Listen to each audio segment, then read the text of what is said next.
ከሚስትህ ጋር ግንኙነት ስታረግ እና በተለይ አሉ በተለይ መጀመሪያ ያገባሃት ሴት ስትጀምር ብስሚላህ اللهم جنبنا الشيطان وجنب الشيطان ما رزقتنا ብስሚላህ ብለህ ጅማዕ ታረጋለህ እሺ ከዛ በኋላ ሸይጣን አርቅልን ነው የምትለው አይደለም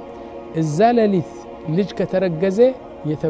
የተባረከ ልጅና ሸይጣን የማይቀርበው ልጅ ይሆናል ሱብሃንአላህ አልዓዚም ይህችን ብስሚላህ በማለት አው ግን ማን ነው የሚለው አንድ ካሴት አለኝ እኔ የትዳር ህይወት በእስላም ቤተሰብ የሚባለው 4 ካሴት 6 ሰዓት ነው እና ብዙ እናገራለሁ እዛ አሁን ከተናገርኩት አንዱ ይህ ነው ግንኙነት ስታረግ ከሚስትህ ብስሚላህ اللهم جنبنا من الشيطان ብለህ ጀምር እላለሁ ይህ ሱና ነው አልኩት ይህን ካሴት አንዲት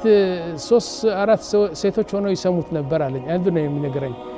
ጨዋሽ ሴትዋ አረ ሼክ ኢብራሂም ደግሞ ማን እዛ ደርሶ ነው መቼ ነው ምናምን ብላ ለዛ ደግሞ ጊዜ ተሰጥቶት ነው ቢስሚላህ የሚለው እዛ ጊዜማ ጭንቅላትህ የለም ብላ አሳቀችን ትላለች እንዴ ምንድነው ቢስሚላህ ማለት እኮ መከለከለ ከዛ በኋላ ተዘፈቅ እንደፈለክ ግባ لكن መጀመሪያ ቢስሚላህ اللهم جنبنا الشيطان يعني شيطان አርቅልን وجنب الشيطان مما رزقنا ደሞ አሁን የሚረገዘው ልጅ ደሞ ሸይጣን አርቅለት ብለህ ቢስሚላህ ትላለህ ስለዚህ በምግብ በመጠጥ በማንኛውም ጥሩ ስራ የምትሰራው ቢስሚላህ ብለህ ከጀመርክ ወለተ አላህ